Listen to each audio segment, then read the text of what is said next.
예, 안녕하십니까. 불교방송 극락으로 사는 길입니다. 오늘 여기는 부산 금정구에 아주 유서 깊은 사찰인 홍법사에 왔습니다. 제 옆에 계신 분이 홍법사의 우리 주지 심산스님 계십니다. 예, 반갑습니다. 스님께서 늘 바쁘실 건데 오늘 저희 조그만 방송입니다만 또 대담에 응해주셔서 대단히 감사합니다. 감사합니다. 네. 우선 스님 최근에 또 어떻게 잘 지내고 계신지. 이제 부처님 오신 날 끝나고 6월 6일 그 허공맞이까지 시간이 조금 있어서 매년 이때 몽골을 다녀옵니다. 예. 그래서 지난주 한 주 동안 몽골에 가서 그동안 계속 해왔던 도전 골든벨이라는 프로그램이 있는데요.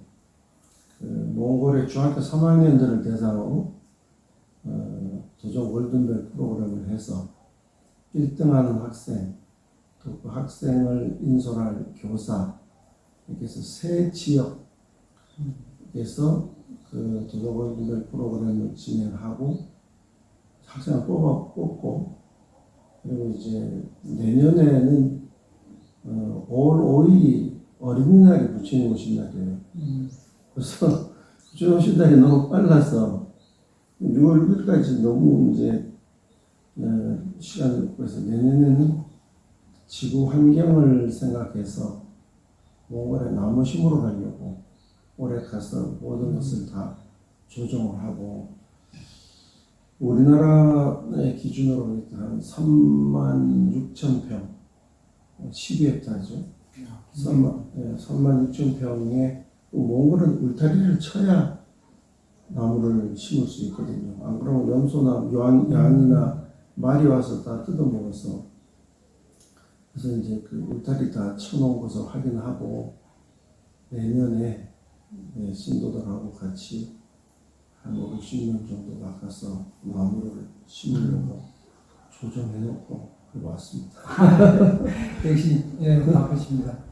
여기 홍법사가 잘 알려진 대로 불교의 생활화, 현대화, 세계사라고 하는 그런 슬로건 비슷하게 가지고 계시더라고요. 그래서 특히 이 불생활불교, 조금 전에 말씀해 주신 대로 또 불교의 세계화와 관련이 좀 있는 것 같은데, 또 주지 스님으로 계시기 때문에도 그렇고 홍법사를 좀 간략하게 소개 한번 해주시죠. 아시다시피 홍법사는 올해 생긴 지가 이제 21년 됐습니다. 제가 2002년에 여기를 왔고, 그 당시에 이 땅을 가지고 계시던 하도명화라고 하는 보살님이 모든 땅, 모든 재산을 다 부처님께 공양을 올리겠다 해서 그때부터 와서 법회도 하고 기도도 하고 뭐 행사도 하고, 그렇게 제가 13년을 같이 살았고요. 올해가 횟수로 치면 그 창원조 고사님이 돌아가신 지가 10년 됩니다. 그래서 돌아가신 지도 10년, 제가 같이 산 지도 13년, 여기 제가 온 지가 23년이 되거든요. 그래서 그 보살님이 모든 재산을 다 부처님께 헌납을 하면서 이제 유언이 있다면 이 땅을 통해서 보다 많은 사람들이 행복했으면 좋겠다. 또 그 행복하는데 부처님 가르침을 통해서 행복했으면 좋겠다. 이런 이제 유언을 말씀하셔서 이제 저희는 그 창건조 보살님의 그 유언 유지에 따라서 어쨌든 이 공간이 뭐 비불교적이거나 혹은 반불교적인 그런 어떤 내용이 아니면 어쨌든 수용을 해서 많은 사람들이 같이 행복할 수 있는 길을 찾아가는 그런 절, 그것이 이제 홍법사입니다. 근데 이 절 이름을 지을 때도 넓을 홍의 법법자잖아요. 법을 널리 펴는 절. 실제로 중국이나 대만에서 한문권에서는 우리는 포교, 뭐 기독교에서 선교 이러듯이 중국이나 대만에서는 홍법이라는 말을 씁니다. 그러니까 말 그대로 많은 분들에게 부처님 법을 펴는 곳, 이것이 이제 홍법사 같은. 예, 역시 이제 불법을 널리 좀 전하라 이런 뜻으로 아마 홍법사는 제 이름도 그렇게 된 것 같아요. 저도 일본에 보니까 홍법 스님이 계셔서 굉장히 유명하신 분이더라고요. 예, 아주 유명한. 예, 맞아요. 저도 일본에 갔던 게 있더라고요. 예, 그분은 이제 시코쿠현이라고 이제 일본 예. 4개의 섬 중에 하나죠. 거기에 88 관음섬지 88곳의 절을 그분이 평생을 이렇게 밟았다. 그래서 일본 불자들의 그 막연한 어찌 보면은 희망, 그리고 좀 뭐 삶에 있어서 삶의 목표라고 하는 그게 88절을 평생 동안 한번 순례하는 게 있어요. 순례하는 게 예. 꿈이다. 예. 이렇게 얘기하겠죠. 근데 이게 홍법사가 이제 많은 불자가 아니라도 시민분들이 KTX하고 서울로 가게 되면은 이제 터널 지나자마자 바로 오른편에 보이는 그 황금색 대불도 보이기도 하고 또 차로 울산으로 이동할 경우에는 보이기도 하는데 이 절 자체가 일반 전동 사찰하고는 조금 달리 강 하천 옆에 있어서 저도 가끔씩 옵니다만 이 절의 어떤 가람이 또 정원 같아서 굉장히 좋더라고요. 그래서 특히 홍법사라면 멀리서도 많이 아시는 분들이 아주 크게 보이는 아미타 좌불 대상인데 이걸 좀 굉장히 특징적으로 저는 봤습니다만 혹시 이 아미타 대부를 모시게 된 어떤 계기 같은 게 있으신지? 이제 이 창관조 보살님이 70년대 초에요. 일본을 통해서 대만 불광산사를 갔었습니다. 대만 까오슝에 가면 불광산사라고 이제 절이 있는데 이 절을 가보고 나도 내 땅에 이런 절을 좀 했으면 좋겠다. 70년대 초에 그런 마음속에 발언을 했습니다. 그리고 그 일을 해줄 스님을 계속 이제 찾고 있었죠. 그러다 어떻게 이제 저하고 이제 인연이 됐는데 그 불광산사를 처음 지을 때 창건 하신 그 성운대사는 원래 이제 중국 본태에서 오신 분이거든요. 근데 절터를 잡고 신도 대표들하고 절터를 보러 가니까 그 지관이라고 하죠. 네, 풍수 땅 보시는 거예요. 그분이 이 땅은 머물러 있는 땅이 아니고 계속 이렇게 흘러가는 땅이다. 그러니까 신도 대표들이 그 말을 듣고 여기다 절을 지어서 여기 머물러야지 여기다 절을 짓고 여기 있으면 어떡하냐. 그러고 차에서 내리지도 않았대요. 그런데 성운대사는 그 말을 듣고 오케이.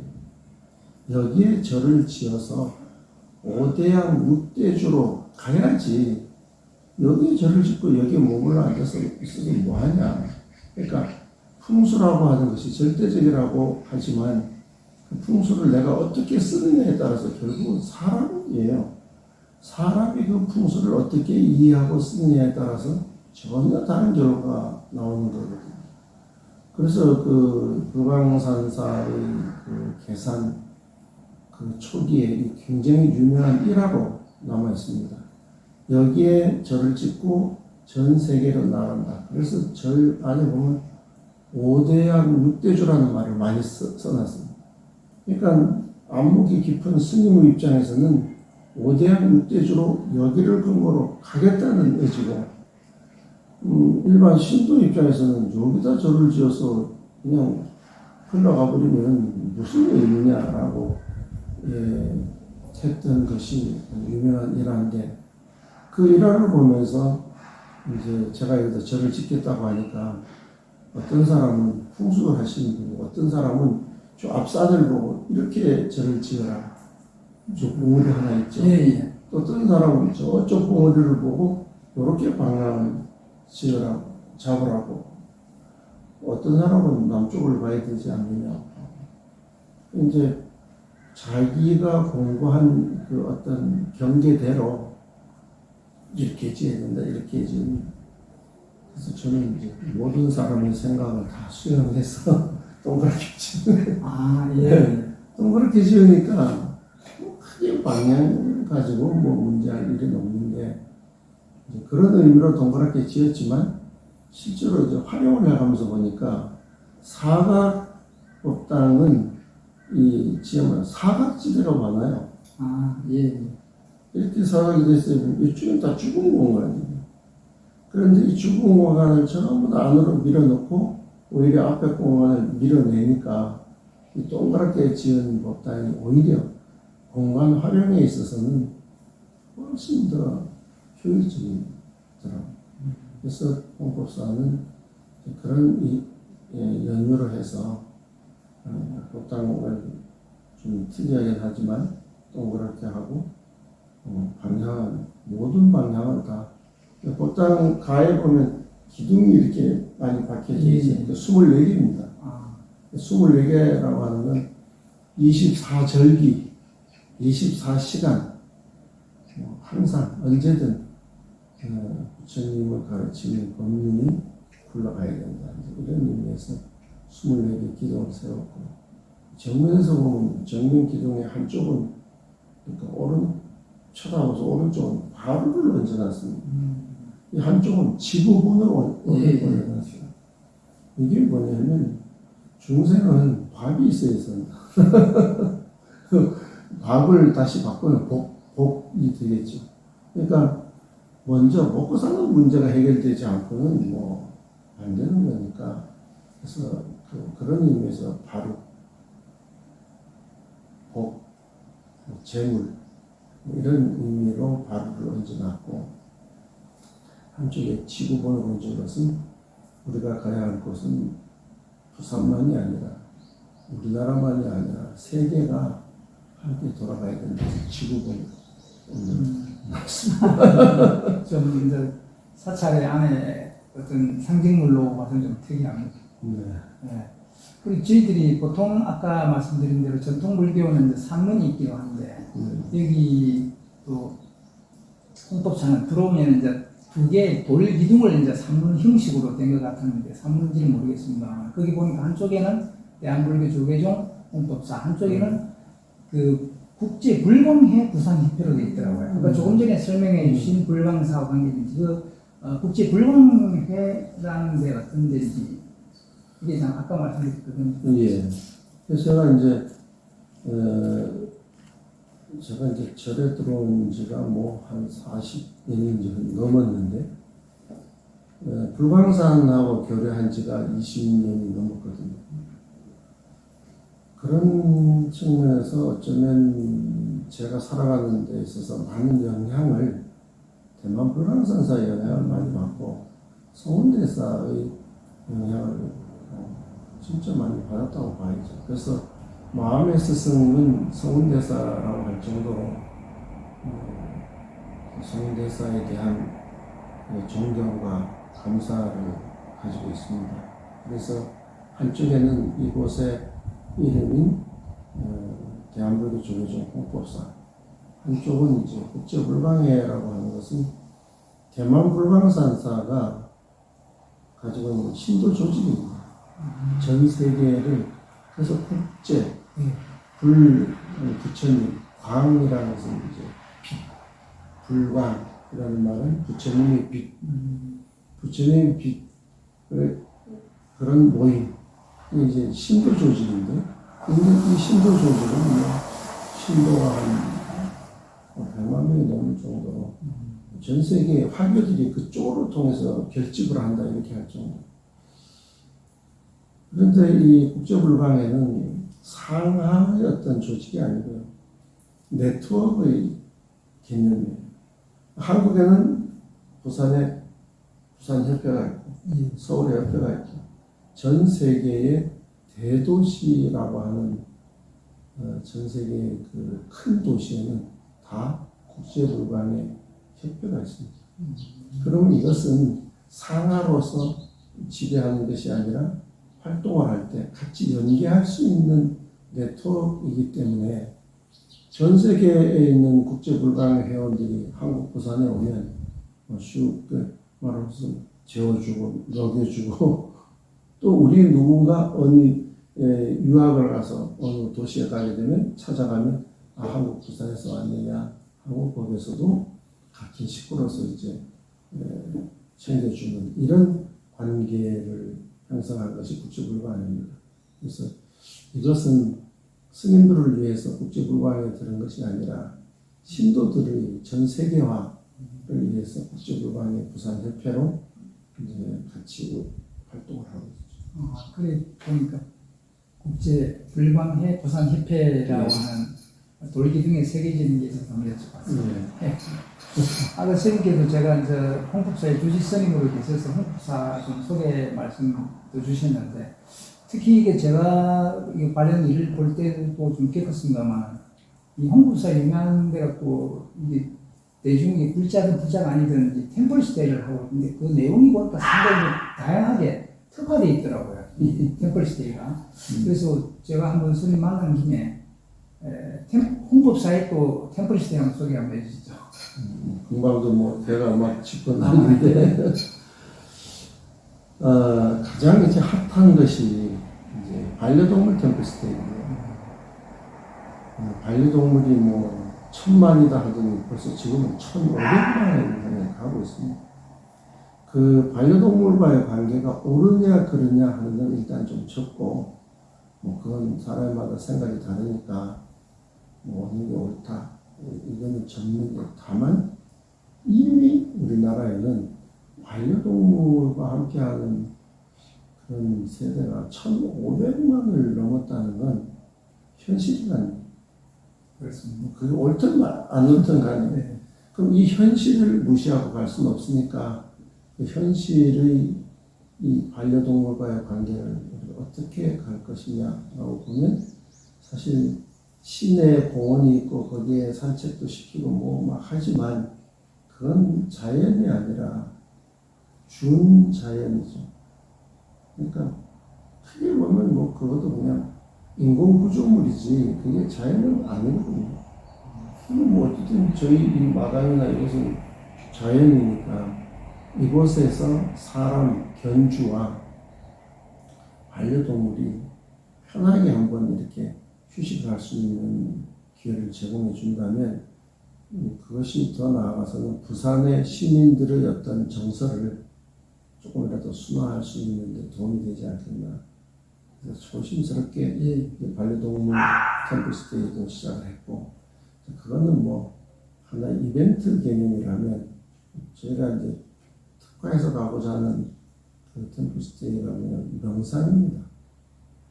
지금 온 나라가 내지는 전 세계가 명상에 관심을 가지고 있는데 우리는 어떤 명상을 할 거냐라고 보면 이제 근본적으로 선방 우리가 가나선이라고 하는 전통적인 참선을 하는 방법도 있고 그렇지 않으면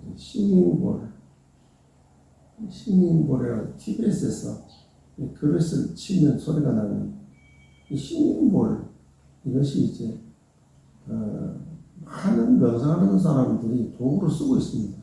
근데 이게 어디서 어떻게 쓰여지는 것인지에 대해서는 잘 몰라요. 그냥 그 소리를 신호용으로 쓰는. 근데 그 티베트 불교에서는 이 싱잉볼이 수행에 필요한 한 법구, 즉 중요한 하나의 사용물로 쓰고 있거든요.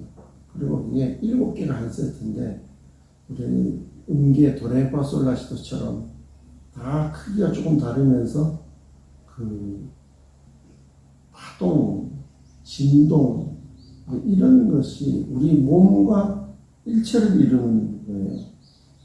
그거를 잘 활용하게 되면 내가 억지로 뭐 노력을 하지 않아도 그 소리를 잘 듣고 그 소리에 내 몸을 맡기고 마음을 맡기면 몸도 마음도 힐링이 되는 그런 기능을 가지고 있습니다. 싱잉볼이.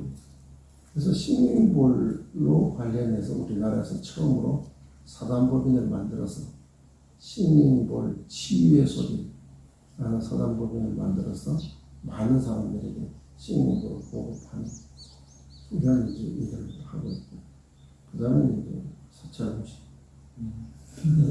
뭐 우리가 한국 전쟁 이후에는 먹고 사는 게 힘들었을 때는 어쨌든 뭐 손님이 오거나 하니까 고기 반찬을 내놔야 이게 대접이라고 하던 시대가 있었는데 이제 우리가 세계 10위권의 경제 대국이 되고 사람들의 삶의 환경이 많이 바뀌면서 우리나라도 이제 고기보다는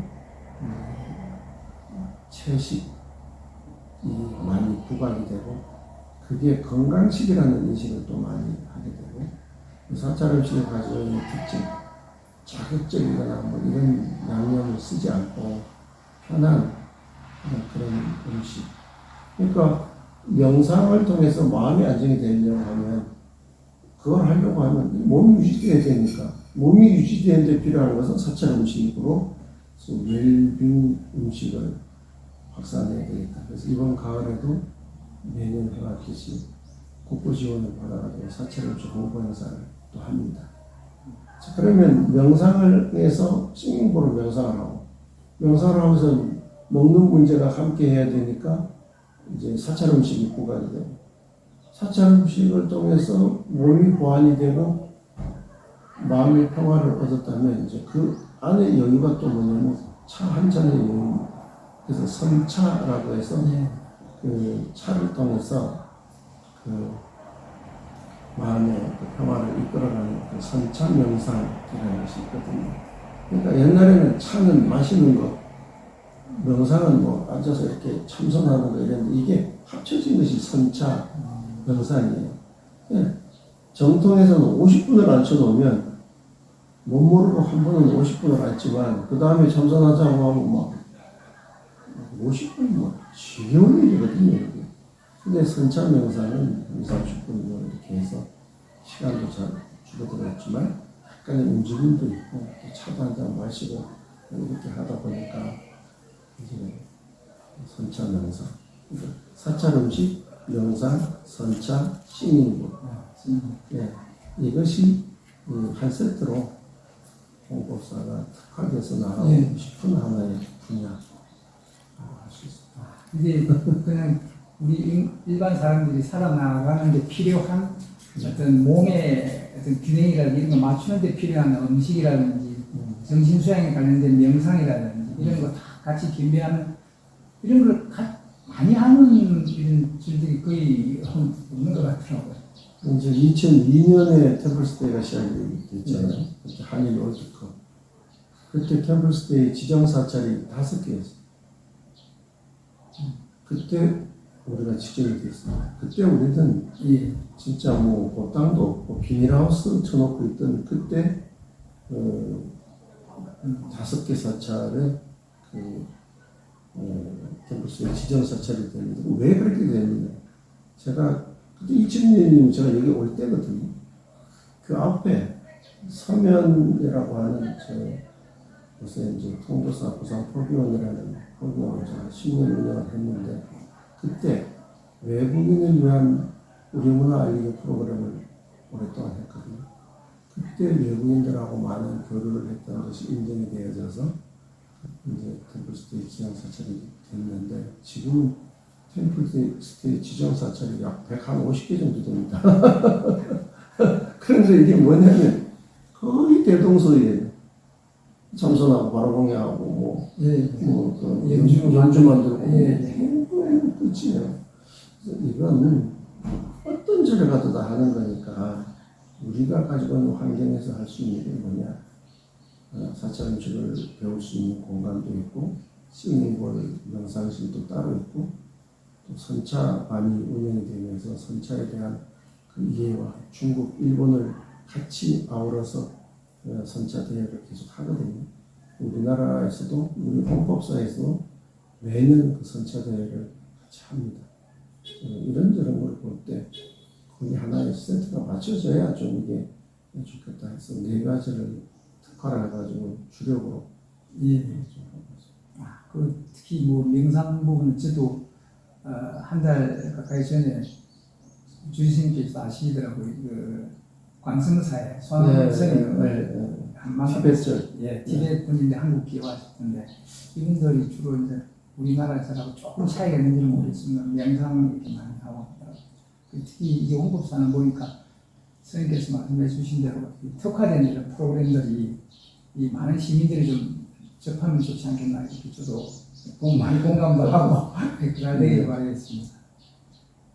그리고 이제 이 한국에 또 지금 뭐 종교가 전반적으로 많이 또 퇴보라 그럴까요? 그런 이제 시절에 왔는데 특히 이 불교뿐만 아니라 일반 시민들이 이 살아나가는 데 어떤 삶의 자세랄까요? 그런 측면에서 우리 큰 스님께서 한 말씀 한번 해주시죠.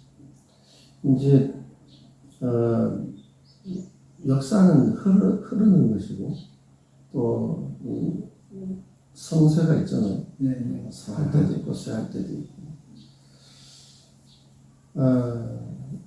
우리가 이제 못 먹고 못 살다 우리나라를 중심으로 볼 때 한국 전쟁 이후에는 먹고 사는 문제 때문에 예전에는 또 어쩌면 외침이 많았던 그 우리나라 역사 속에서 어쩌면 어려운 시기들이 많아서 종교적인 어떤 성향이 더 강하게 아마 내려오지 않았나 하는 생각을 하는데 하여튼 단군 이래로 요즘 우리는 뭐 최고로 하여튼 풍요로운 세상 속에 살고 있고 세계 객관적으로도 경제 10위권이라고 하는 그런 풍요를 누리고 있다 보니까 물질이 풍요로워지니까 정신세계가 조금 흐트러지고 절절함이 없어져 버리고 이런 상황 때문에 종교에 대한 관심이 날로 이제 떨어지는 것은 사실이고 이거는 뭐 불교뿐만 아니라 모든 종교가 그래서 우리나라 지금 현재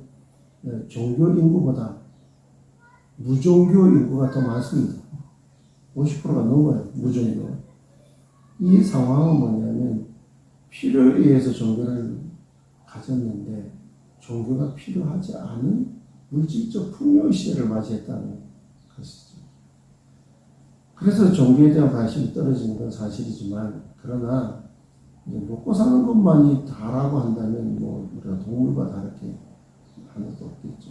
그래서 자기 자신의 어떤 마음의 성숙, 정신세계의 어떤 그런 높은 차원을 위해서라도 뭐 어느 종교가 됐든 꼭 불교라 해야 돼, 뭐 기독교라 해야 돼 이런 건 종교가 폭력이고요.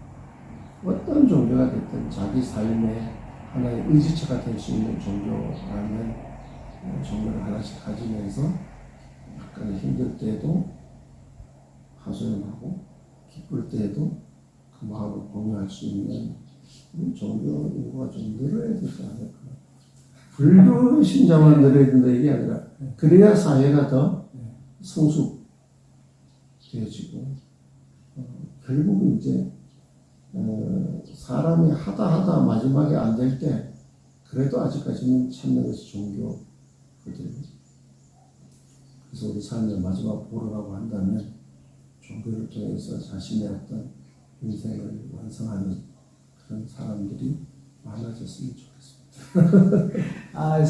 고맙습니다. 오늘 이곳 그 홍보사에 주지스님 모시고 좋은 말씀 많이 나왔는데 이 홍보사도 또 큰 발전이 이루길 바라고 또 스님께서도 생각하고 계시는 이런 그 홍보대 세계에 많이 좀 일반 분들한테 많은 지도를 좀 부탁드리겠습니다.